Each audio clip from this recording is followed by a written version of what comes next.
before the birth of Christ, the ancient empire of Carthage ruled the Mediterranean, until Carthage was challenged and brutally defeated in war by Rome.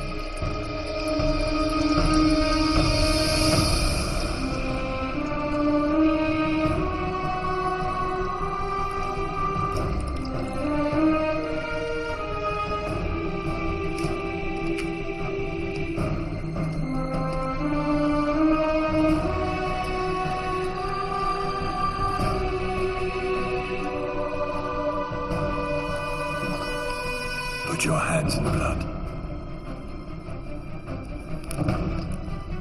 I swear. I swear.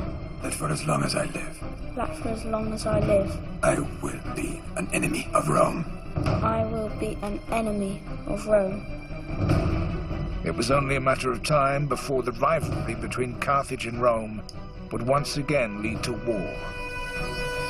A war that would seal a child's destiny as one of history's greatest leaders, Hannibal. I was born to exact vengeance, raised to achieve the impossible. I will forever be known as the greatest enemy of Rome. This is the story of a general who pushed his army to the limits of human endurance. The story of a mind so brilliant that it brought Rome to the brink of destruction.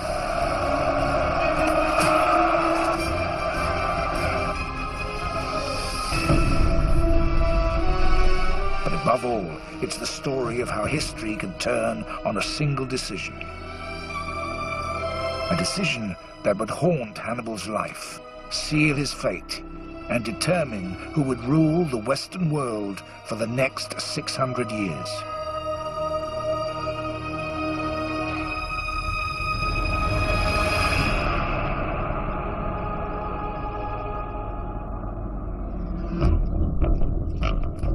War is all I've ever known. War between Carthage and Rome. My father had fought Rome 40 years earlier. Then we were defeated, humiliated, stripped of our honor and our lands. But under my father's command, we rose again, expanded our territories from northern Africa into Spain. Yet there could never be two masters of the Mediterranean.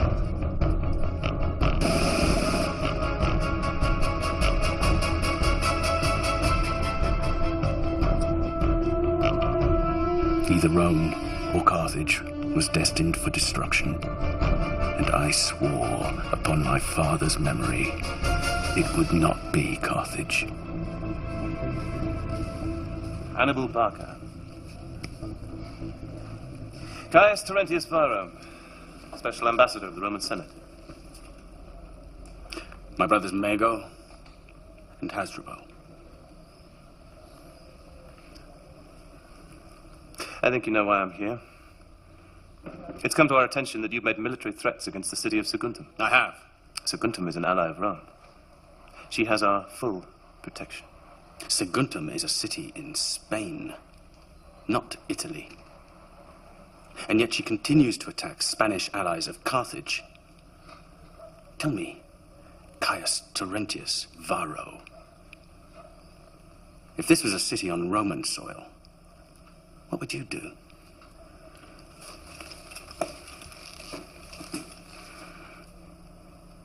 I trust you understand the rules of engagement. Make war on Saguntum, and you make war on Rome.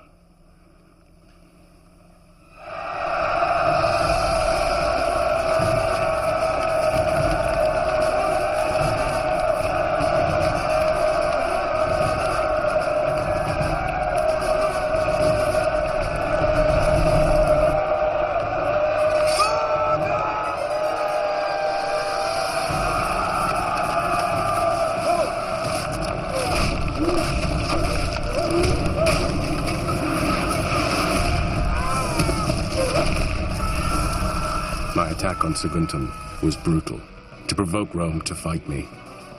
It worked.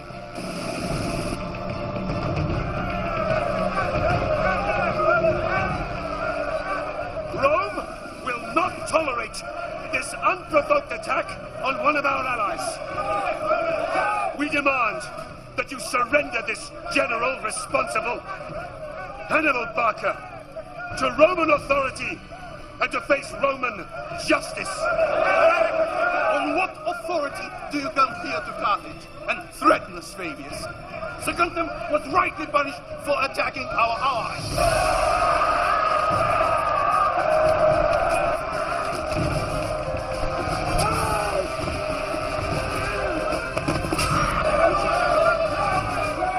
This madness will not end well.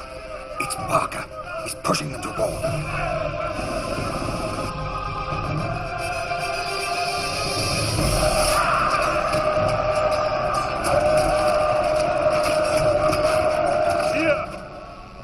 Folds of my toga hang peace or war. Which shall you choose, Carthage?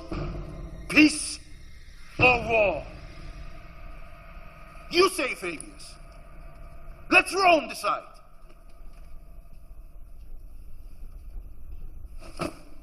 War! Burn it all down.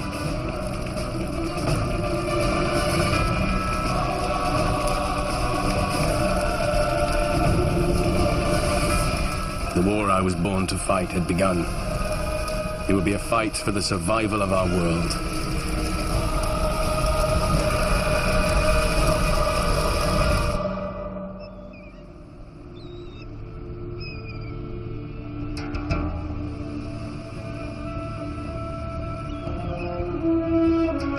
In Spain, Hannibal built the army that would fight his war. Drawn from all over Spain and Africa, it was an army of different colors and creeds, but united by one common purpose: to restore honor and power to Carthage.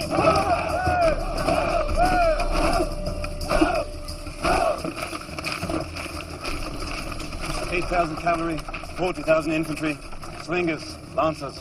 I want the men to be prepared to move without warning. They're ready, my brother.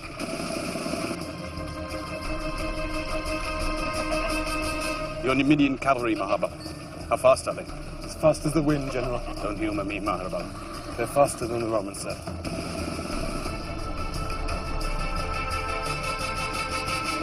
Elephants? 37. Condition? They're healthy animals. Get these children out of here. We're going to war.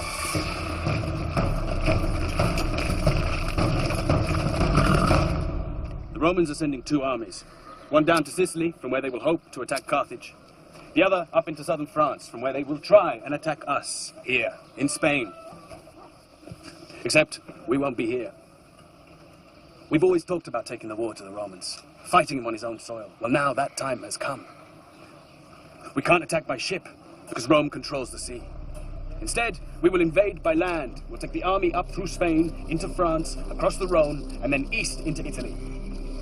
We know the coastal roads are well defended. So to avoid that, we're going over the Alps.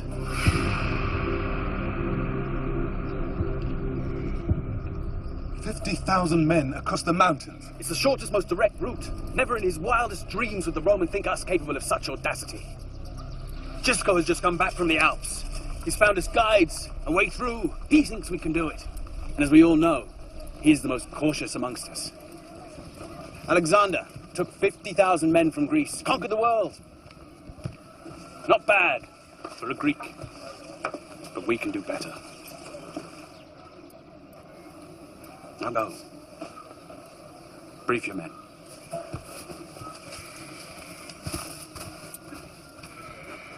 They don't like it. They don't need to. I don't like it. Well, fortunately for you, my brother, I can't take everyone. I need someone to stay here and defend Spain, make sure that our Spanish territories are safe. Then stay and defend them. You've heard my intention. Our father fought for 8 years to secure Spain for Carthage. And you're going to abandon it to take such a risk. Of such things, great victories are made. And great defeats. We must show Rome that we will not be kicked or humiliated again. And I will do anything to return honor and respect back to Carthage. And I can only do that if I know that Spain is in safe hands. My brother, I promise you that 1 year from now we will stand together again on the banks of the Tiber in Rome, victorious. 50,000 lives are in your hands. And who would lead them instead of me? You? They would not follow me. But they would follow you, brother. They'll follow you to their deaths. I was asking my people for nothing less than total sacrifice. To leave behind what was most precious to them, knowing they might never return. There could be no exceptions.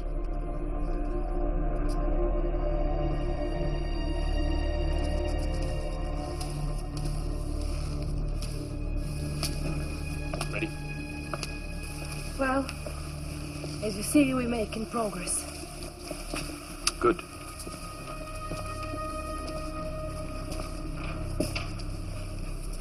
You'll be safe in Carthage, MLG. Safe. Your Spanish wife kept hostage in Carthage to ensure my people don't desert to Rome. It is the normal condition of war. Don't pretend it's for my safety. We fought hard for Spain, MLG. We must ensure her safety. Fought? You even married for Spain.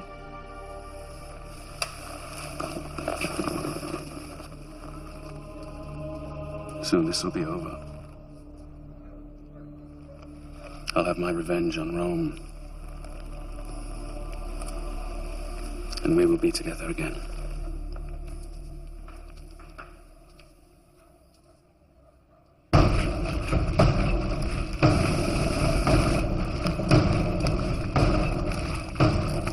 In the First War with Rome, Carthage had fought a defensive campaign and lost. The Romans expected the Second War to follow the same course. But doing what Rome least expected was to become Hannibal's trademark. Taking the war to Rome meant marching 90,000 foot soldiers, 12,000 cavalry, and 37 elephants across 1,500 miles before winter. We'll be at the Rhone before harvest. Then we can reprovision before we cross the Alps. Providing the harvest isn't late. Or we are. I wouldn't want to be in those mountains when the snows come. We have time, Mahaba. South of the river Ebro, Hannibal's army traveled through lands owned by tribes loyal to Carthage. But once north of the river, they entered hostile territory.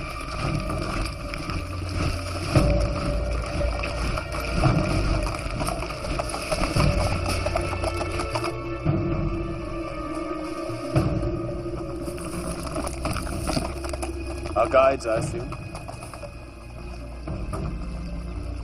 Our safe passage depended on the goodwill of savage tribesmen, loyal to neither Carthage nor Rome, only to themselves.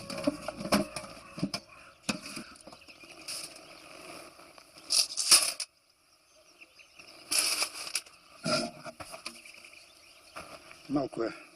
За да го цъкна в шипичките аз. He says he likes what we've given him. Пътищата през планината са трудни. Ще ви трябват моите хора. He says the routes are difficult, and without a guide we will be lost. Въпреки че Рим би ми дал повече, ако ви предам. He even offered to guide us through himself. I'll tell him that we're grateful to his people, and that we thank him for his help. It was a risk we had no choice but to take.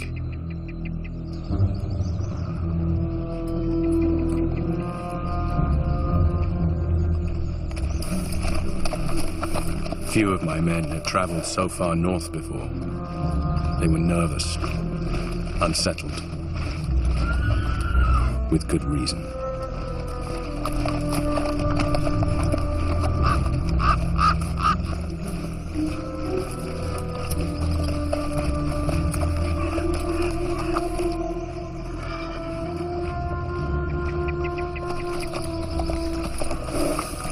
Hannibal!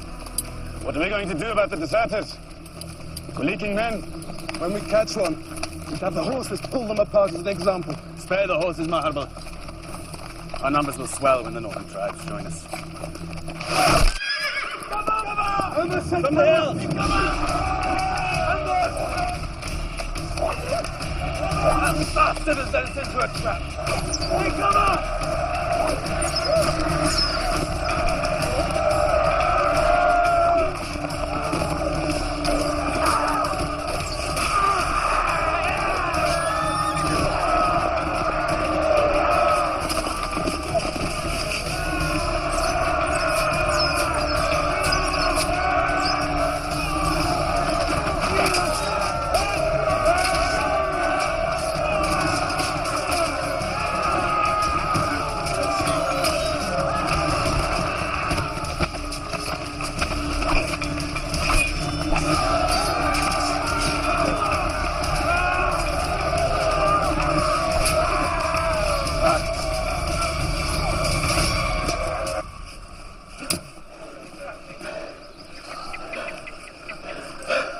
Marble. Thieving, treacherous scum. That's what you get for trusting savages. Now, how are we going to get through? The prisoners will show us the way. If they don't, kill them.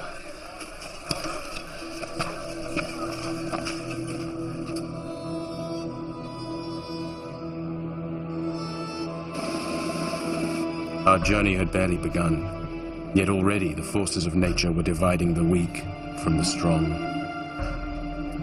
I knew that only the strong would be useful to me in Italy.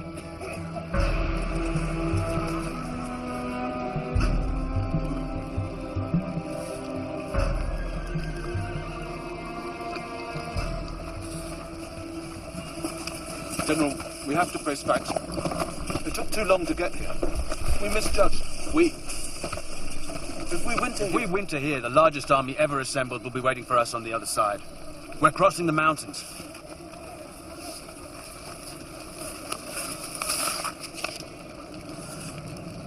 Romans have landed at Marseille. Well, that's only 3 days' march from here. We can attack them there. We will attack the Romans on Roman soil. Winter or summer, we're going over the Alps to finish this.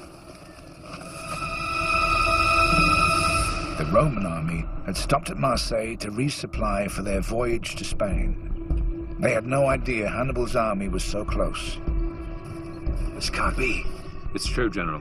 He has already crossed the Pyrenees and is almost at the Rhone. We plan to fight him in Spain. Perhaps he's trying to protect Spain by fighting us in France instead. Publius Scipio was a typical Roman general. Dependable, predictable. He simply wanted to hunt me down and finish me, if he could find me. Or is his target Rome? Maybe his target is Rome. And he will need to stay close to the sea to get there. No man would march an army inland. The terrain is too difficult. The mountains. And those damn Gauls.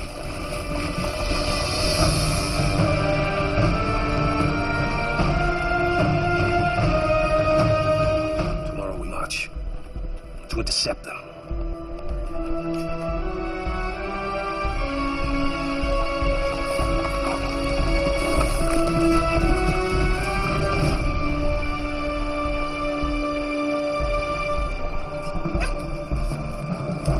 What do you mean, they've gone? He says they left 3 days ago. Which way did they go?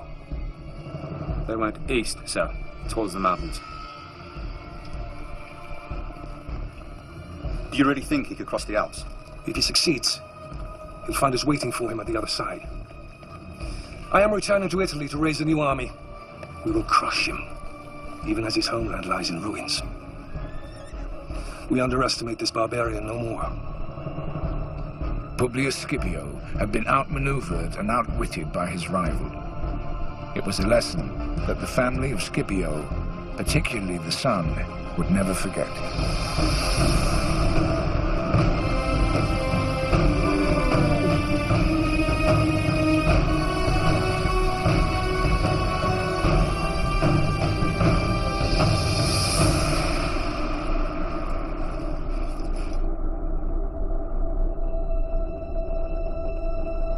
Just one thing stood between us and Roman soil. 120 miles of snow, ice, and rock.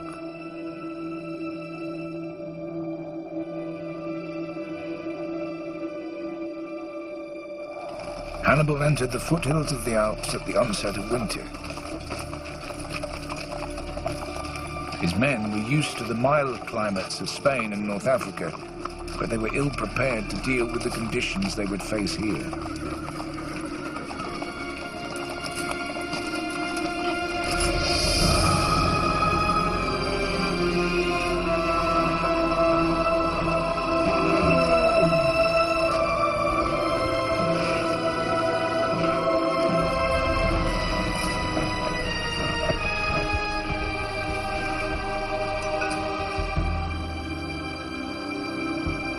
As the army moved higher to altitudes of up to 8,000 feet, there was no food, no shelter, no respite.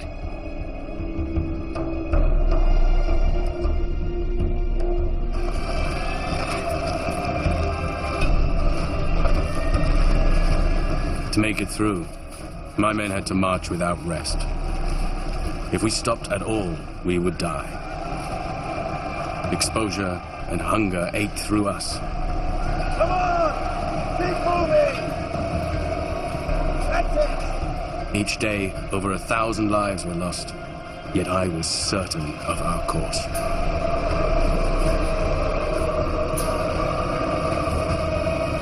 Keep moving, go!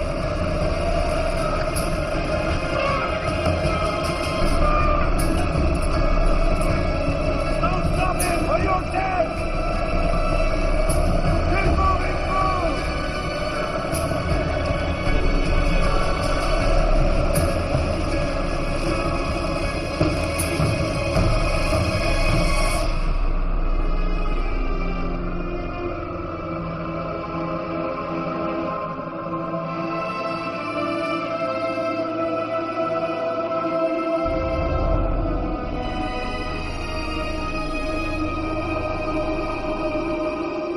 As Hannibal reached the summit, he found the route down had been blocked by a landslide.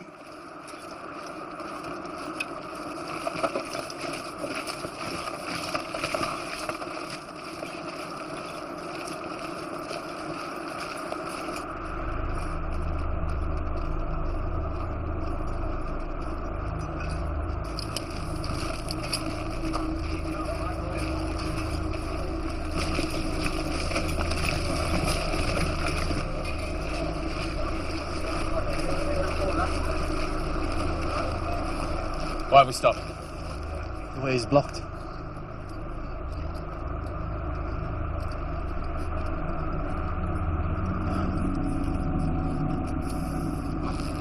Bring up firewood and the wine.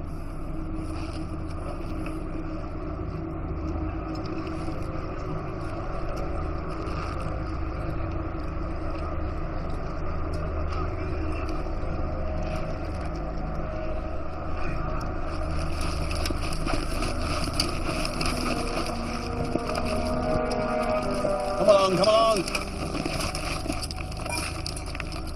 The wine laid on its side in the snow. Keep it cold.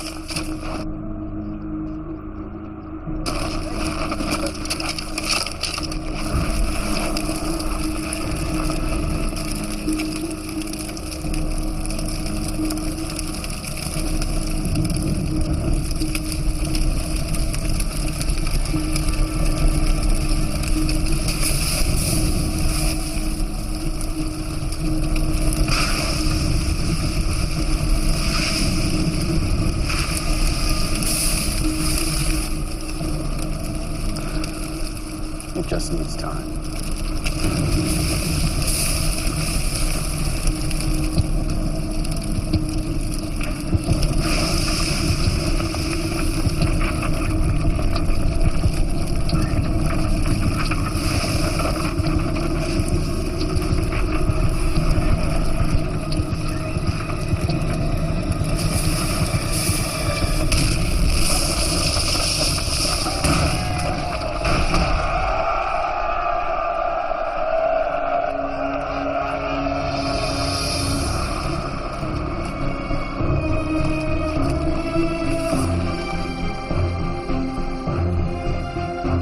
50,000 men marched into those mountains. Little more than half that marched out the other side. To keep Roman feet from Carthaginian soil, it was a sacrifice I was prepared to accept.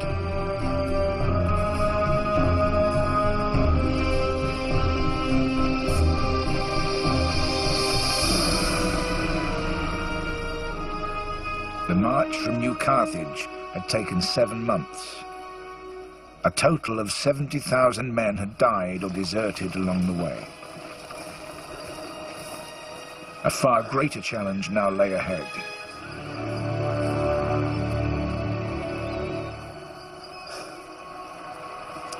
We're through. Hannibal had come here to fight, but his weakened and demoralized forces had not yet come face to face with their real enemy.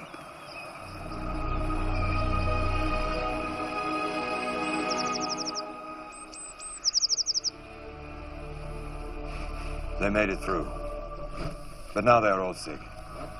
It's the cold, General. They're not used to it. Can anything be done? Rest, perhaps.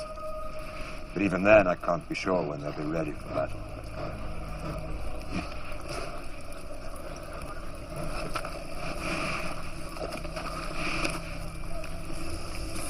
This is no army. They just need food and rest. We need more men. We will find more men among the local tribes. All savages, warriors, Hannibal. Like us, who hate Rome, like us. I was fighting not just the Romans. Half of their army was drawn from alliances across Italy. To defeat Rome, I had to test the strength of those alliances.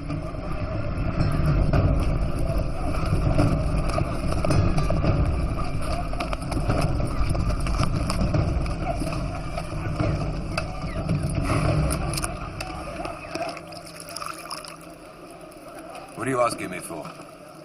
Food. Arms, men. To fight the Romans? To defeat the Romans. Your men are half dead.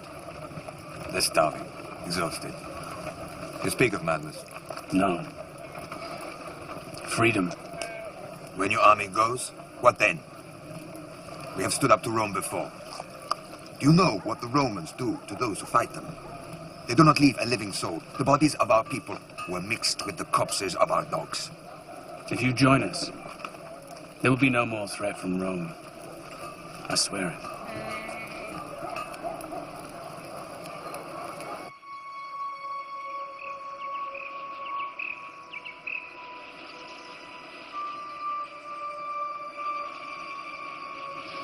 Cowards. What good are cowards to us? They're not cowards. They fought the Romans. So what do we do?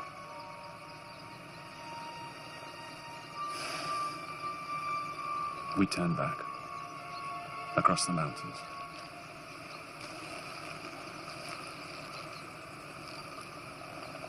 Or we stay and fight. We don't have enough men.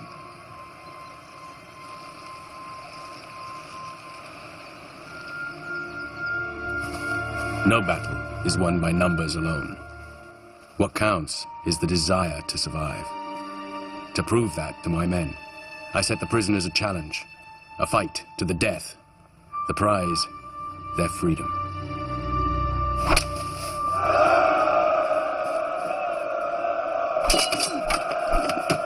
I wanted to show my army that they too faced either death or a fight for an even greater glory.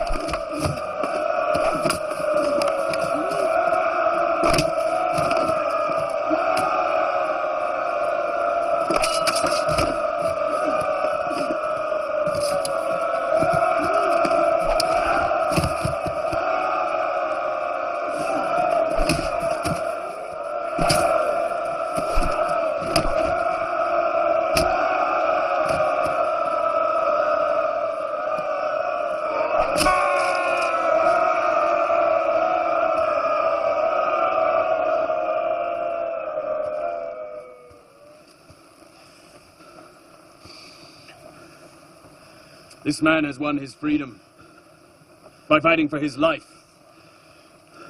I gave him no choice. Just as our gods give us no choice but to fight for our lives. In the days to come, you will face the Roman army. His numbers are greater than ours. He has more food in his belly and he is better supplied. But the Roman soldier fights because he is ordered to. We fight to reclaim what is ours. The Romans think we are barbarians, savages. Perhaps some of us are. But when we engage on the field of battle, it will be in the sure and certain knowledge that bravery will bring us victory. Cowardice and hesitation will bring us nothing but defeat and certain death. We fight for life! We fight for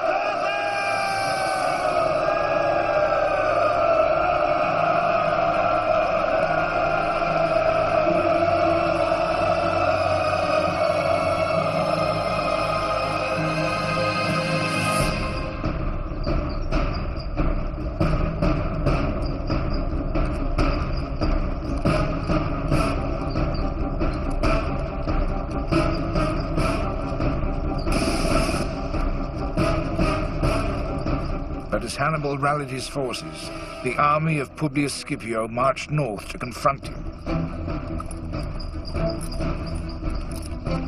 The sooner we know his position and his numbers, the sooner we can punish this barbarian for setting foot on Roman soil.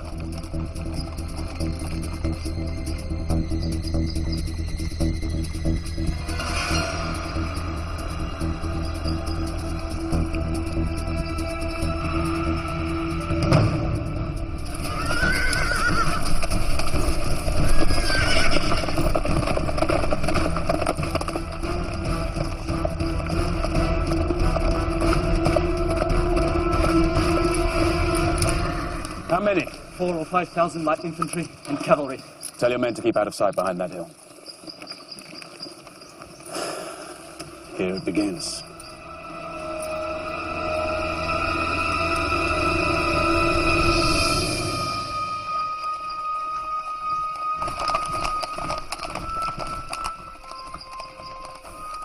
I knew the Romans would think us an easy target, still weak from the long march. That's exactly what I wanted them to think.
A gift from Rome.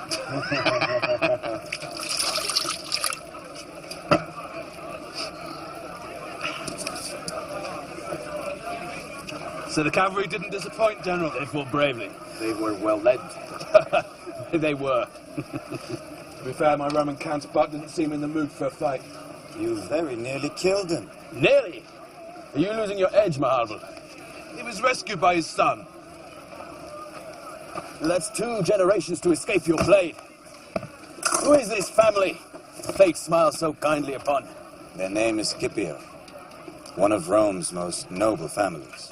I bet they still bleed the same color as their foot soldiers. The father is wounded. Perhaps next time it'll be the son's turn. then we can put a stop to these noble Scipios and their services to Rome.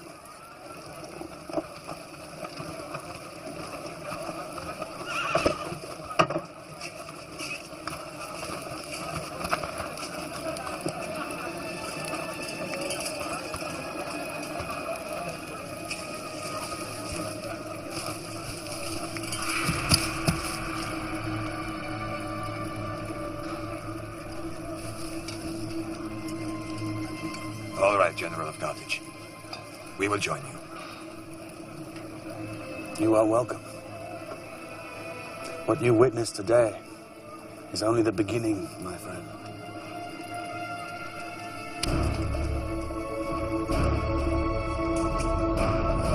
Hannibal's first triumph on Roman soil sealed his alliance with the tribes of northern Italy. In response, Rome recalled its second army from Sicily to reinforce the defenses of Publius Scipio.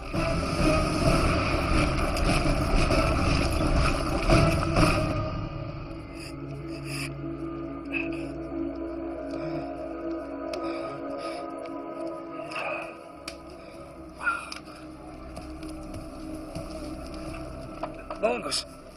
Publius. Thank you. I understand your father owes his life to your bravery. And I'm glad to see my fellow consul looking in better health. The doctors assure me I'll make a full recovery. Excellent. It is my view we should strike at Hannibal without any further delay. And not allow him to enjoy his lucky victory. If lucky it was, Longus. They just came out of nowhere. They nearly trampled us down before we could even draw our swords. I'm surprised to hear you speak like this of the barbarian. We can learn a lot in a day, Sempronius. Before any further confrontations, I suggest we rest our armies for winter. Every hour this Carthaginian spends on Roman soil is an insult. We need action. Swift action before he finds his footing. Tomorrow, I march for Trebia.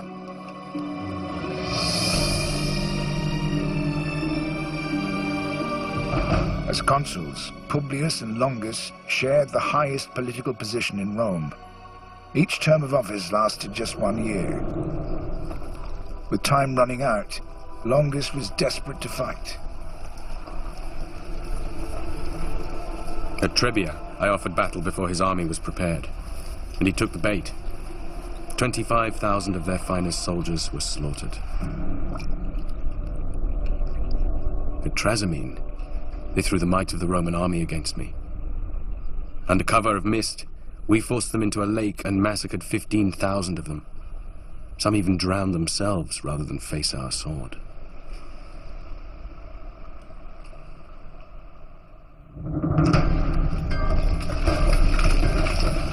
Before I was just a name, known only to a few. A shadow came out of the mountains. Now, the shadow I cast reached across the heart of Italy. One more decisive victory, and this war would be over.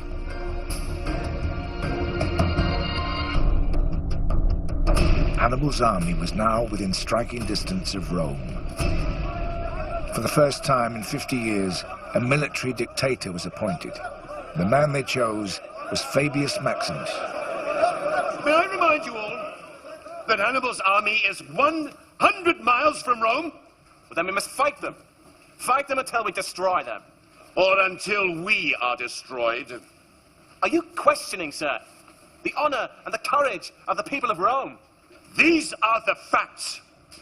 Trebia cost us 20,000 lives. We lost a consul and 15,000 soldiers at Trasimene. We are losing. And if we continue along the path of direct confrontation, Rome will be destroyed. Now is the time to be ruthless. And not just with our enemy, but with ourselves. To face our failures, to reconsider our strategy. What is your proposal, Fabius?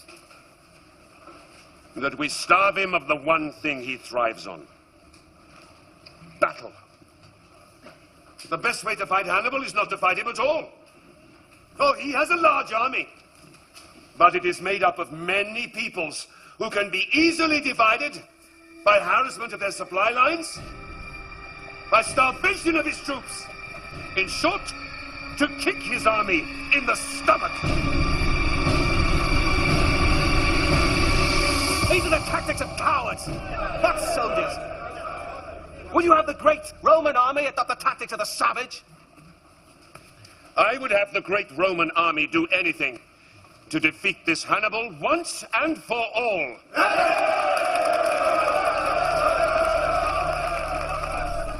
On the journey south, illness had eaten into me in a way that no enemy could. Do they really think they can outfight us this way? They know a hungry army is a weak army. We have to find a way to draw them in for an attack. Where's the damn healer? He's on his way, my brother. We don't need a battlefield to defeat these Romans. I want their houses burned to the ground, their crops, their fields, everything that makes the Roman feel safe. I want it reduced to ash. Except Fabius. I want his property to remain untouched. Then let's see how secure he feels once those around him start to lose everything.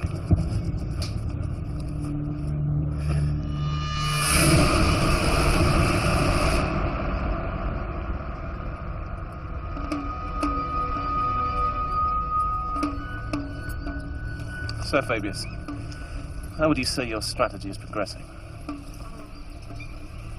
He is trying to provoke you. Don't let him. It's not your land going up in smoke.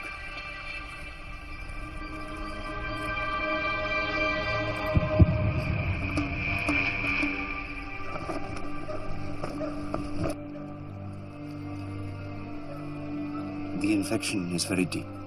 Can anything be done? I'm sorry. Then leave me. Get out. Will I lose it? Yes. I am sorry. They may take it as an ill omen. It's not an ill omen. Of course not.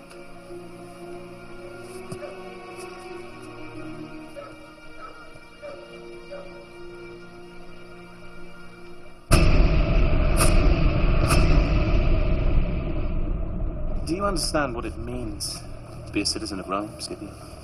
It means whoever you are, wherever you go, people know that if you're attacked or mistreated, the whole might of Rome can be brought to bear in your defense. It is a unique privilege. I understand.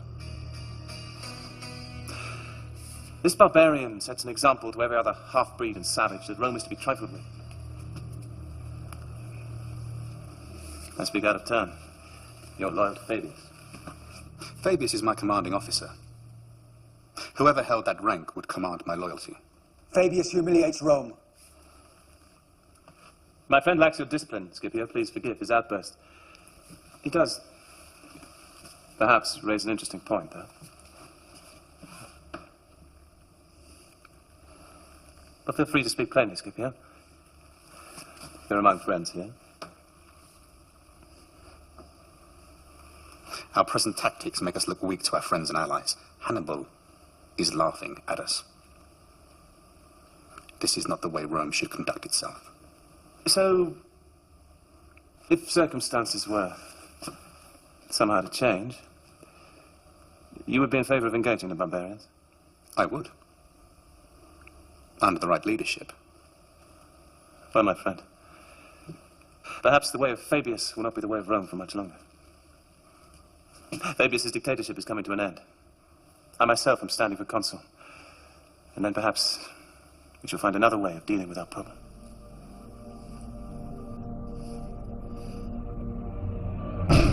Within 6 months, Varro's ambition was realized and he was elected as consul. The dictatorship of Fabius came to an end, and so did his policy of refusing to engage Hannibal in battle. Scipio was appointed to the rank of tribune in the new regime. He joined the largest army Rome had ever put in the field and marched to confront Hannibal.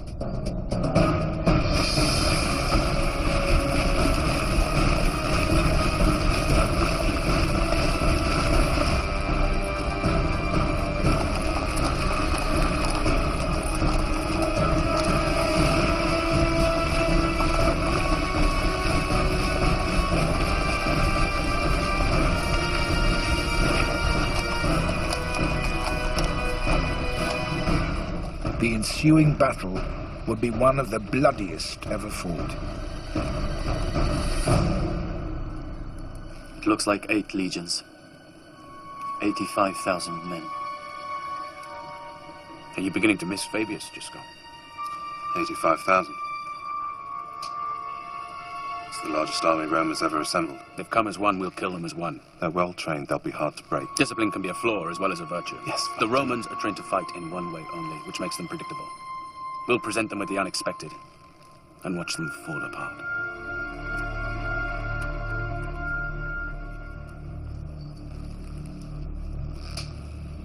Gisco. You're afraid. Of course not. Don't be. There are 80,000 Romans out there. But not one of them is called Gisco.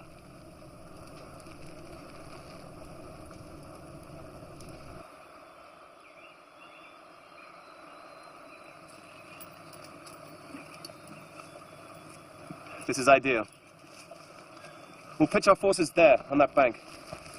We're protected by the river on our right and the hills on our left. There'll be no chance of a surprise attack. This cavalry won't be able to get round behind us. I wouldn't be so sure. Paulus, we're almost twice his number. We'll condense our troops into a mass of sword and shield and smash through the center of his front line. Then we'll see what this barbarian is really made of. My only worry is whether he'll actually fight. Oh, he'll fight.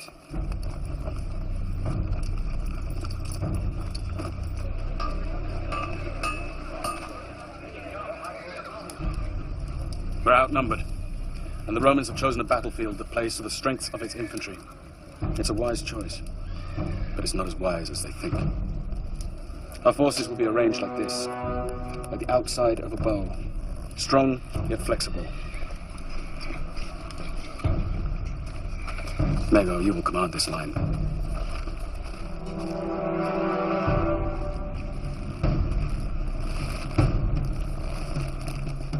I can't emphasize enough its importance to this battle. The Romans will see our battle formation, but they will not fear us.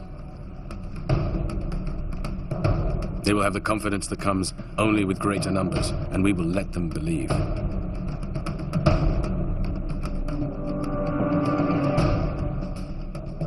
Remember, their greatest strength can also be their greatest weakness. Just before our lines engage, I want you, Mahabo, to charge their cavalry. Advance! When they see our cavalry advance, they will respond. Whatever your losses, you must drive them back and sow complete confusion.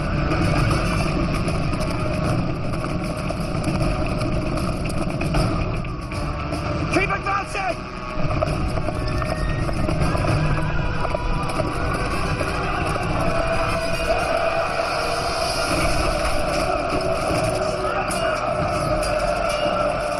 We will suffer terrible losses as we press home the attack, but you must drive them back.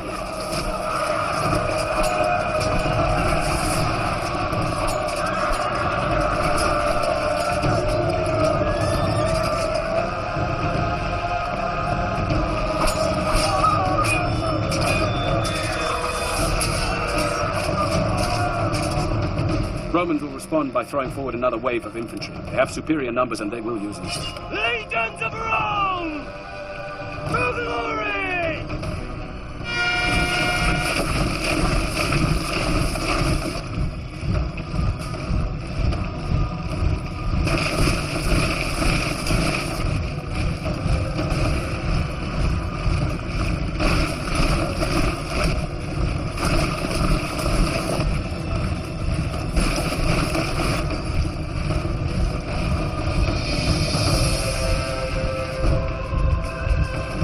patient, my brother, and give your ground slowly.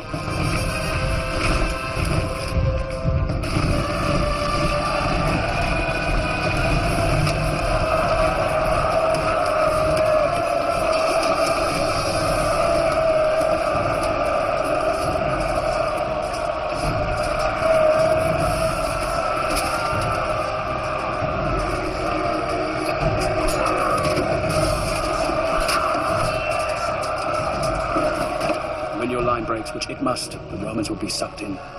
They'll throw forward more and more troops. Forward the reserve!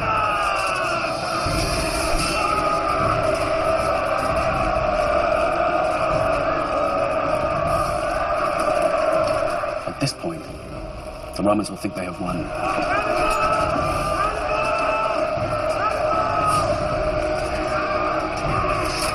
Let them taste victory.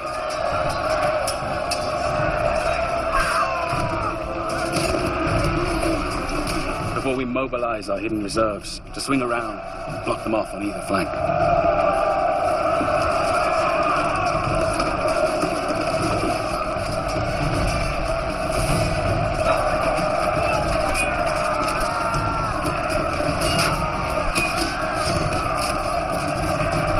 They will be surrounded on three sides.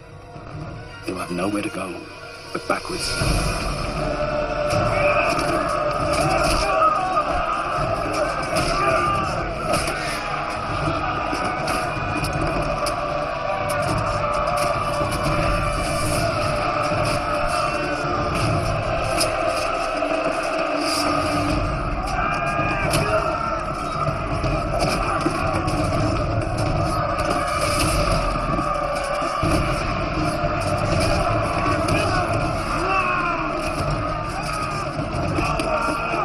Return with your cavalry and cut them off. There will be no mercy.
It was the greatest battlefield victory of all time.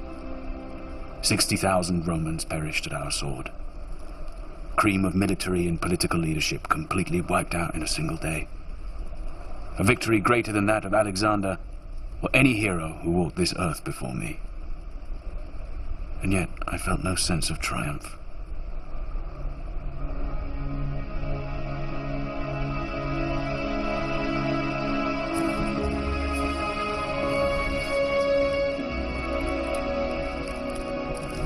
Cannae marked the darkest moment in the history of the Roman Republic.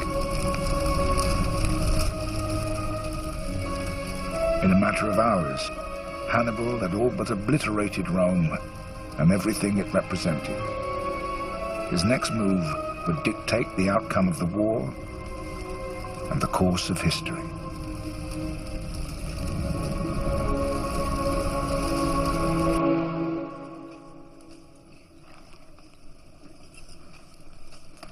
We should move soon.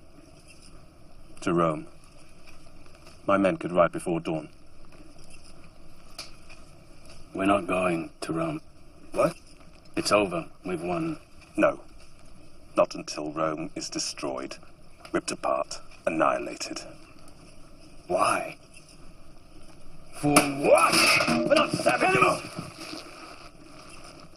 Rome is on its knees. We don't need to tear apart the city just to prove we've won! We're not going any farther, Marble. It's over.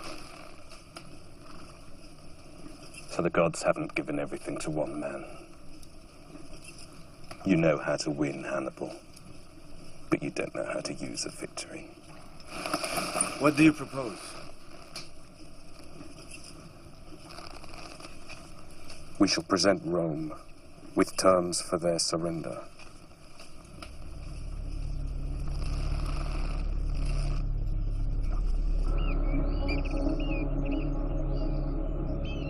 Cannae was Hannibal's third major battle victory on Roman soil. By the terms of ancient warfare, it should have secured his ultimate victory over Rome. But Rome wasn't ready to accept defeat. I shan't recriminate. I shan't lay blame. But I shall say this.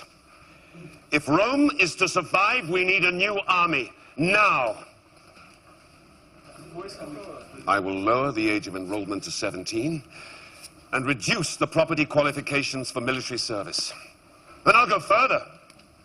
I'm declaring an amnesty to all criminals and slaves willing to fight under the Roman standard. We will find soldiers anywhere we can. We will use whatever resources we have. And if that means stripping the temples of weapons and armor, those we have dedicated to the gods, then so be it. That is sacrilege! It is sense. The gods do not need those weapons. We do. No more pitched battles.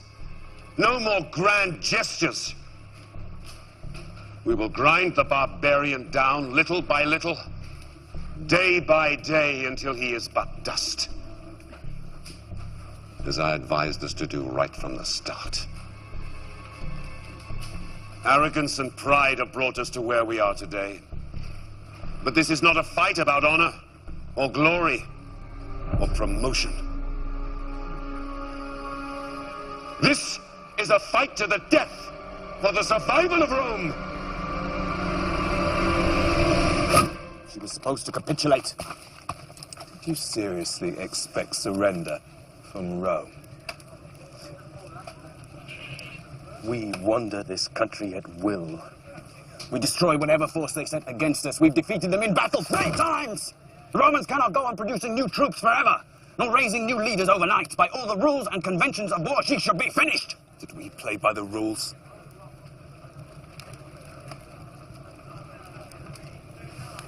Brother, I want you to return to Carthage. Why? To persuade the Senate to send more men so we can finish the job we started. We're going to take Italy city by city until Rome is so completely surrounded by hostile territory that they will be forced to surrender.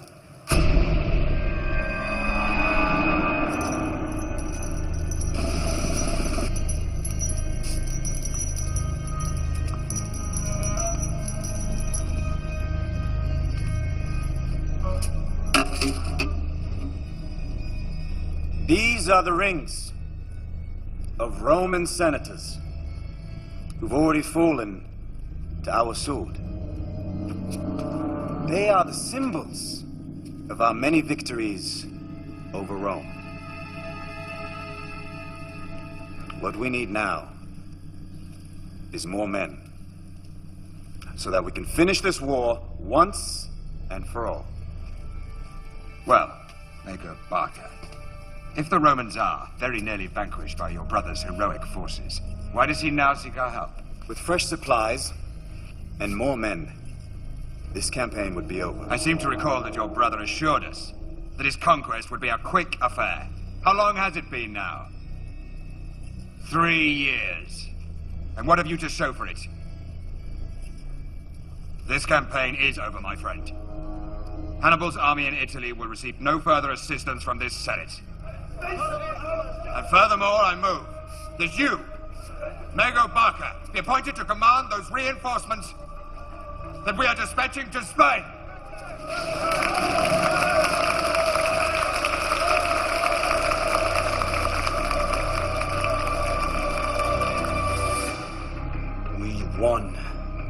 and won again.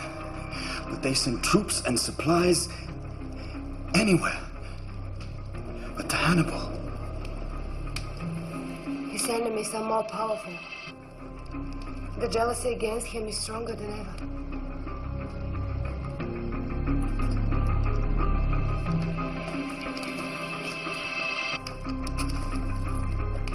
As soon as the situation stabilizes in Spain, I will return to Hannibal. And take with me all the troops I can. If they're ready to abandon him because of his success, what will they do if he really fails? Pray that he does not fail.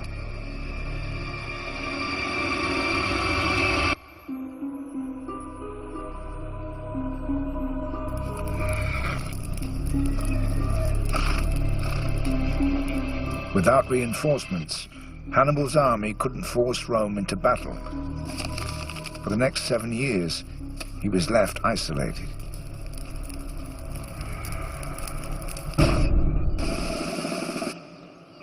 While Rome grew stronger and emerged with a plan to try to finish the war with Hannibal.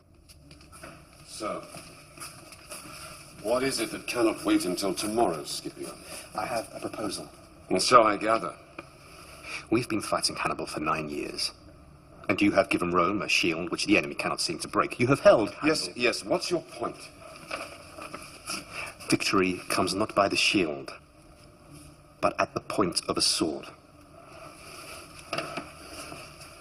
Those are very pretty words, Scipio. But we made exactly the same mistake before, and it brought us to the edge of destruction. Only a fool would make the same mistake twice. I say we keep the shield you have given us, but we take an invasion force to Spain. While Hannibal is occupied here, we'll rout the Carthaginians there. It's exactly what he did to us. And who will lead this new army? Aren't you a little young to lead an army under the standard of Rome? You know the rules. And you, Fabius, know how to break them. I'm sorry, Scipio. I don't think for one moment Rome would take the risk. But Fabius underestimated Rome's desire to resolve the war with Hannibal.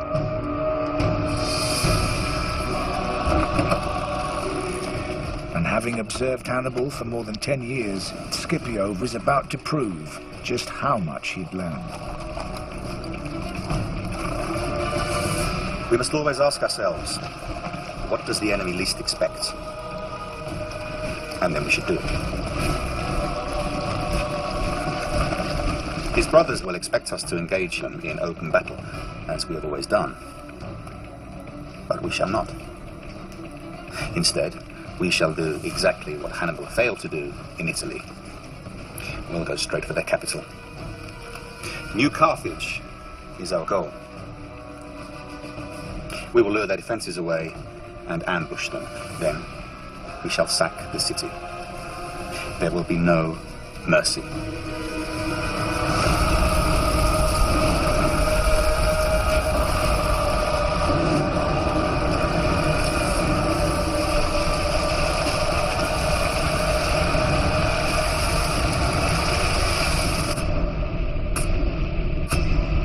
While Scipio ransacked Spain, the one man who might have mounted a successful defense was under order to remain in Italy, powerless to help.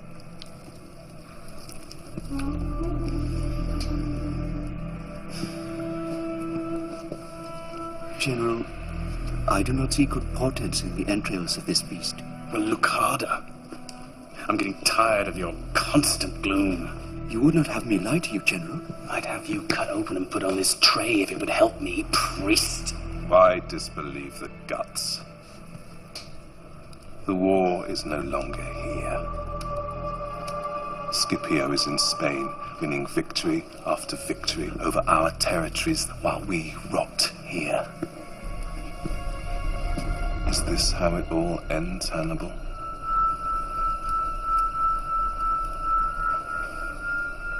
I summoned my brother. Hasdrubal. He doubted me, as do you. But together we can make a stand against Rome. And the Senate will never... Damn the Senate! I'll not be dictated to by them. I'll not be told what I may or may not do by cowards. I hadn't seen my brother Hasdrubal for almost 11 years. I requested that he brought his army from Spain to reinforce me, and he sent word that he was on his way.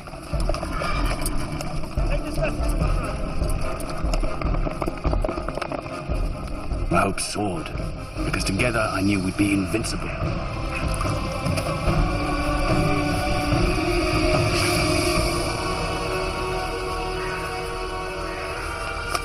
Problem was, so did Fabius. His two armies plan to meet in Umbria. Good. Let us prepare to welcome him.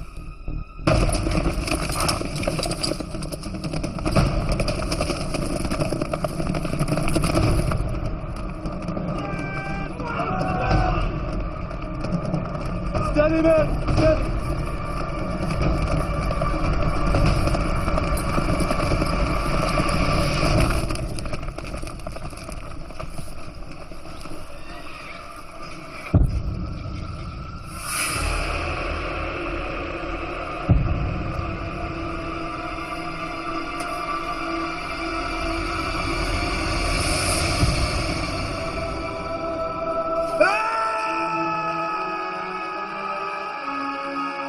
Lives are in your hands. They would follow you, brother. Is this how it all ends, Hannibal? And follow you to their deaths. I will be an enemy of Rome.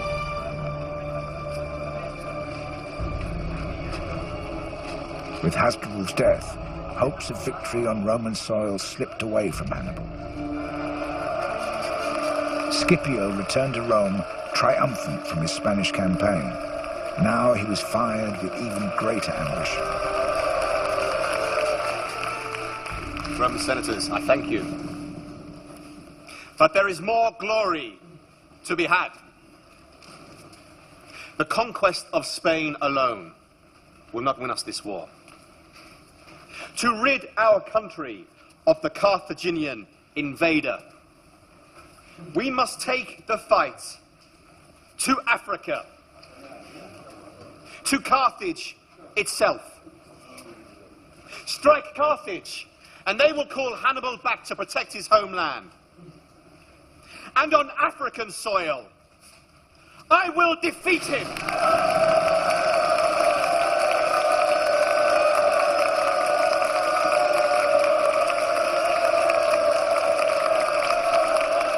Just as Hannibal had once threatened the might of Rome, now Scipio stood poised to crush Carthage. We face the greatest crisis in the last 40 years, when the enemy treads on our soil and threatens our very existence. All measures must now be taken to ensure the security of the homeland. Should we not then recall Hannibal Barca from Italy? It is due in no small measure to Hannibal Barca that we find ourselves in this predicament. Had he not ventured on this fool's errand in Italy, had he not deprived Spain of its defences and given comfort to our enemy? The council's decision not to recall Hannibal was a disaster. In a crushing defeat, the Carthaginian forces were destroyed at the Battle of Great Plains.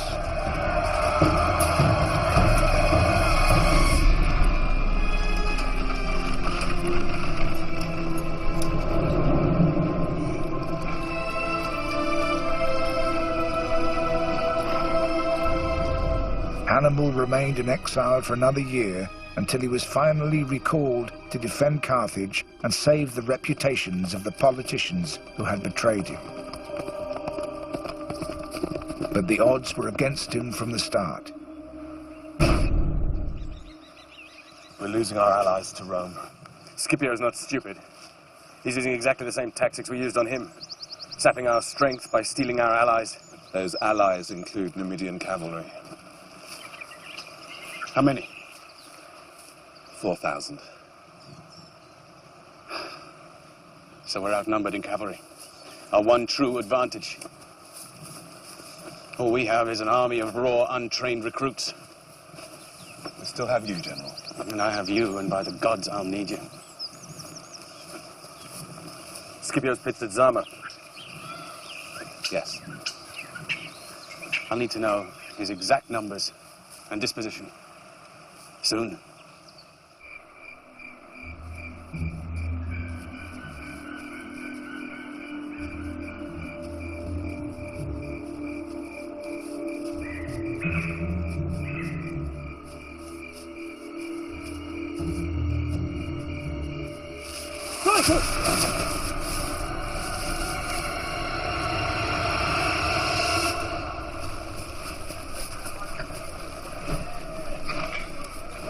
These beasts are young, General.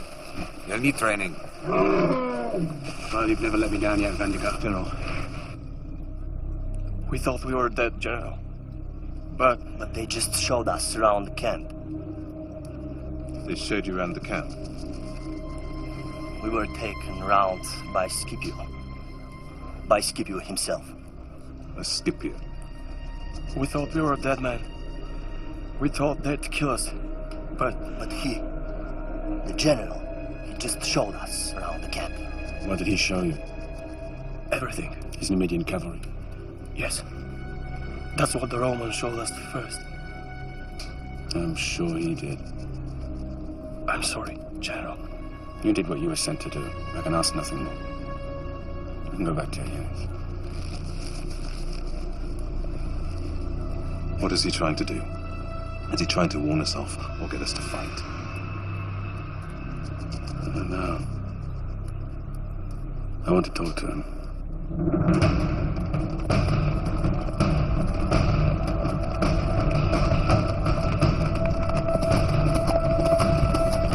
Hannibal and Scipio came face to face for the first time on the plains of Zama.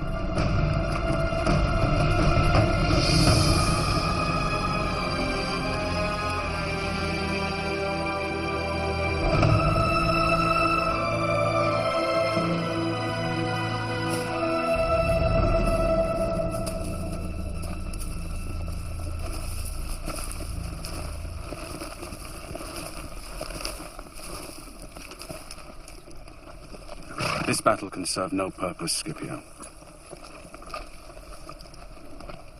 I've always sought to understand you. To understand a mind that takes such risks. So it comes as some surprise to hear of Hannibal Barca running from a fight. Rome won't believe it.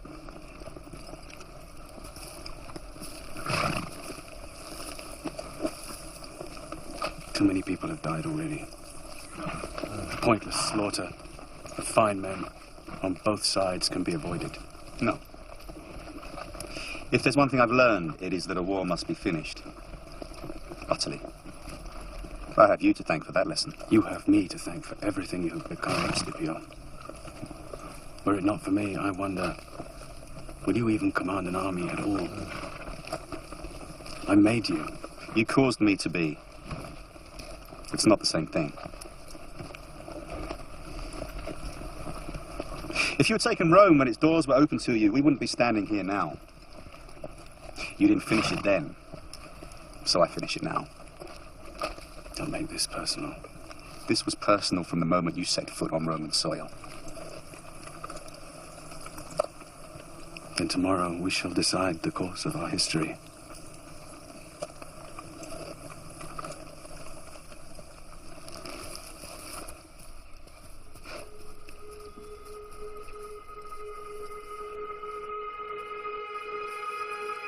The battle took place at Zama, 100 miles south of Carthage. In his 16-year campaign against Rome, Hannibal hadn't lost a single battle.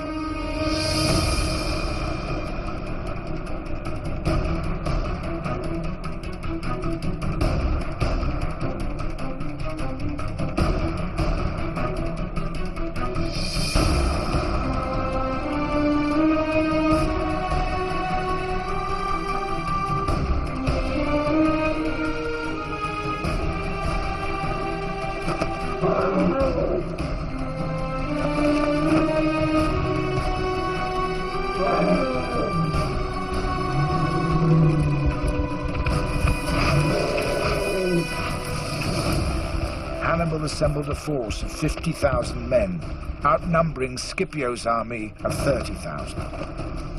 his 80 war elephants were primed to deliver a single charge at the Roman infantry.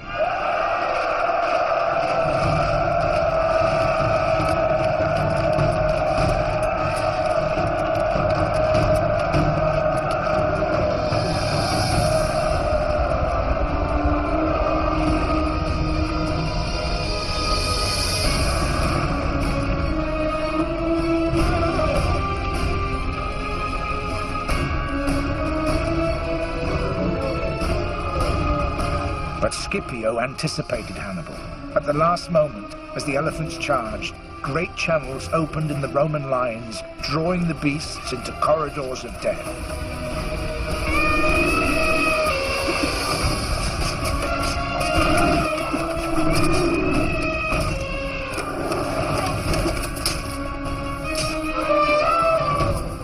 The elephants that survived turned and fled, stampeding their own men.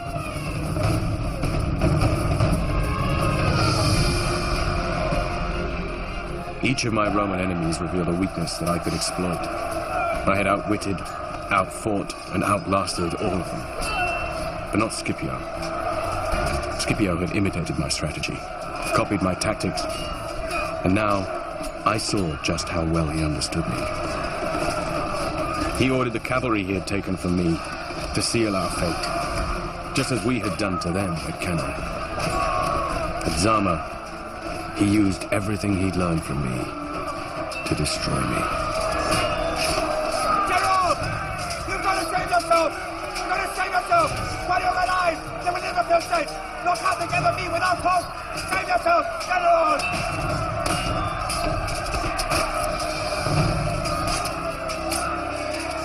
Hannibal fled from Zama. The war was over. Rome had won.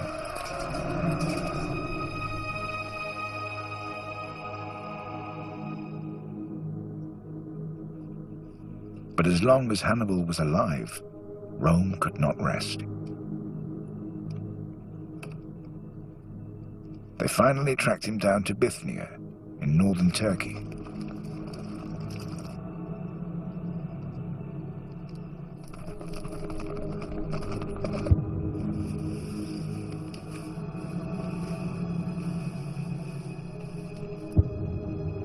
But Hannibal would never give Rome the satisfaction of killing him.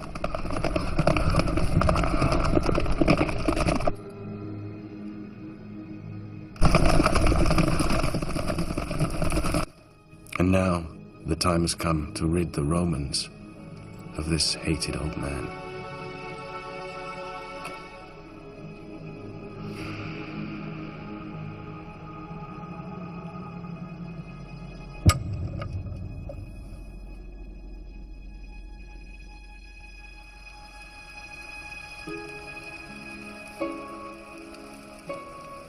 War.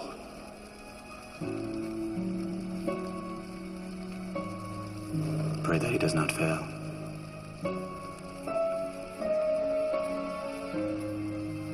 If you'd taken Rome when its doors were open to you, we wouldn't be standing here now.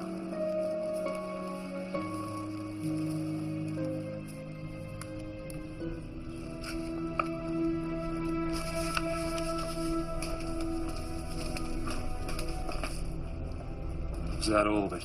Yes, General. I only wrote what he told me. I didn't... I know. But if anyone writes the story of that man, it shall be the Romans. Hannibal's war brought Rome to the brink of destruction, but by not taking Rome, after the Battle of Cannae, he failed to deliver the final decisive blow. His threat shocked Rome into action. Eventually, they emerged as the force that would one day conquer not just Carthage, but much of the known world. Even after his suicide, Hannibal lived on in the Roman mind, a painful memory, a dark presence, Rome's worst nightmare.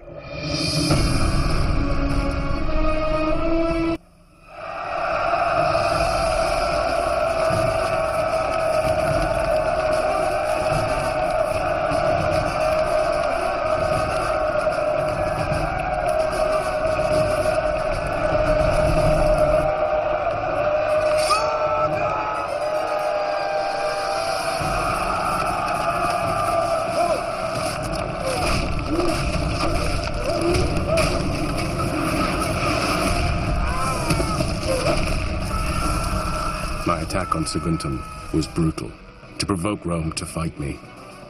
It worked.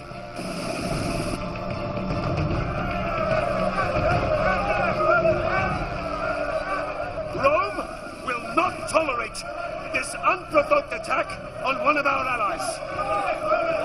We demand that you surrender this general responsible, Hannibal Barca, to Roman authority and to face Roman justice. On what authority do you come here to Carthage and threaten us, Fabius?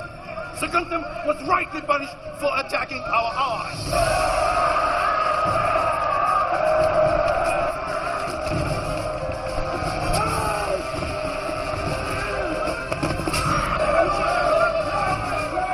This madness will not end well.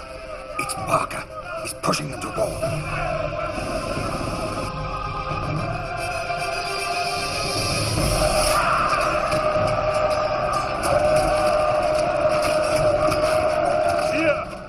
Within the folds of my toga, hang peace or war? Which shall you choose, Carthage? Peace or war? You say, Fabius. Let Rome decide.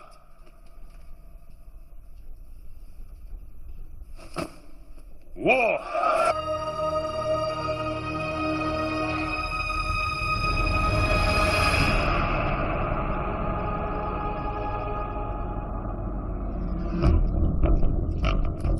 War is all I've ever known.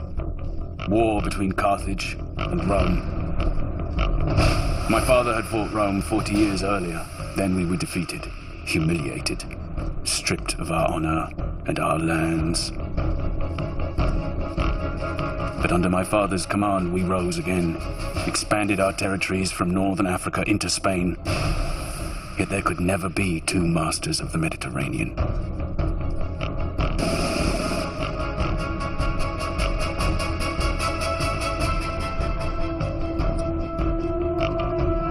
Either Rome or Carthage was destined for destruction, and I swore upon my father's memory it would not be Carthage.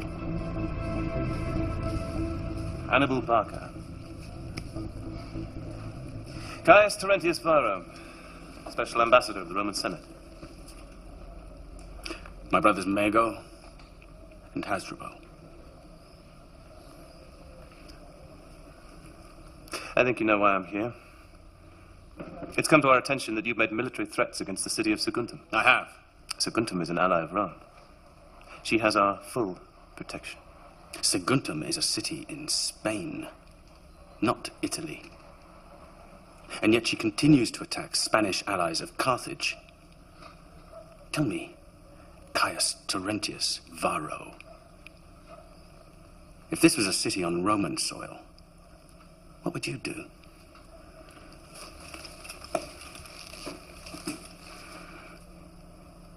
I trust you understand the rules of engagement. Make war on Saguntum, and you make war on Rome. Across the Rhone, and then east into Italy. We know the coastal roads are well defended. So to avoid that, we're going over the Alps.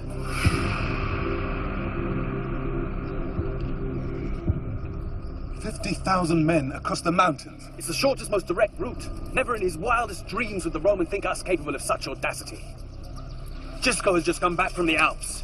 He's found us guides, a way through. He thinks we can do it. And as we all know, he is the most cautious amongst us. Alexander took 50,000 men from Greece, conquered the world. Not bad for a Greek, but we can do better. Now go. Brief your men.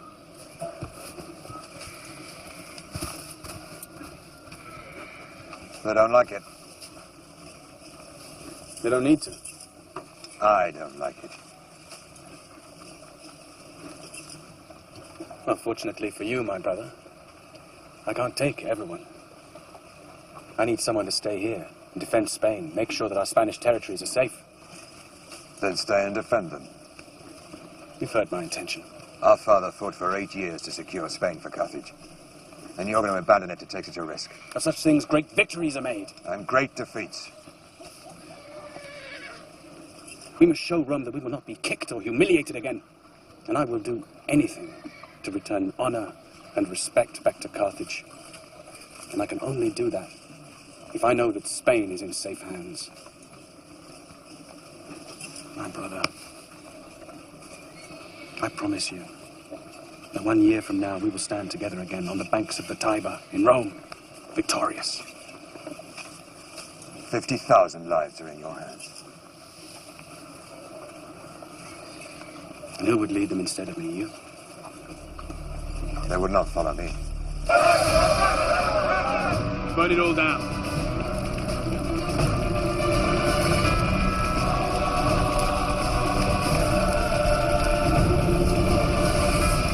The war I was born to fight had begun. It would be a fight for the survival of our world.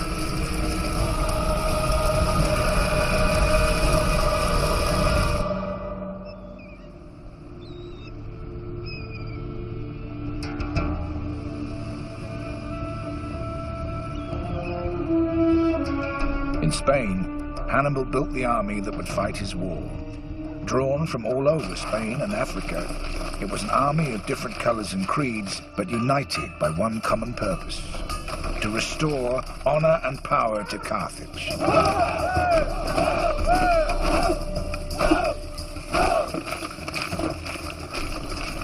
8,000 cavalry, 40,000 infantry, slingers, lancers.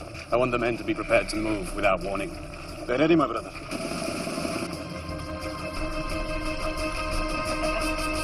Your Numidian cavalry, Mahaba. How fast are they? As fast as the wind, General. Don't humor me, Mahaba. They're faster than the Romans, sir.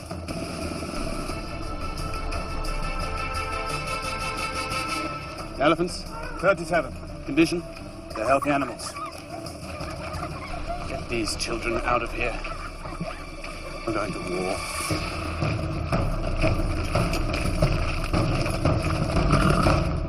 The Romans are sending 2 armies. One down to Sicily, from where they will hope to attack Carthage. The other up into southern France, from where they will try and attack us, here, in Spain. Except, we won't be here. We've always talked about taking the war to the Romans, fighting him on his own soil. Well, now that time has come. We can't attack by ship, because Rome controls the sea.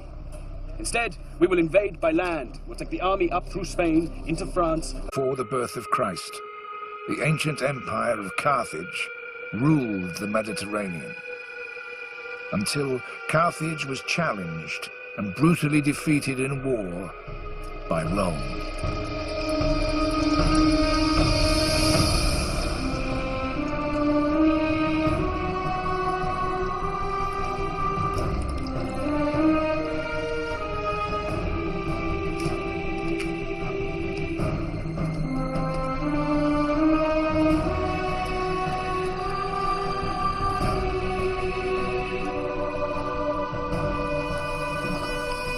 Put your hands in the blood.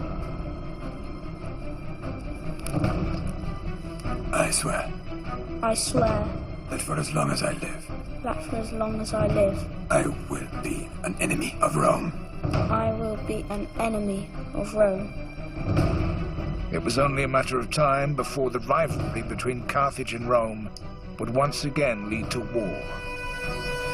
A war that would seal a child's destiny as one of history's greatest leaders, Hannibal. I was born to exact vengeance, raised to achieve the impossible. I will forever be known as the greatest enemy of Rome. This is the story of a general who pushed his army to the limits of human endurance. The story of a mind so brilliant that it brought Rome to the brink of destruction.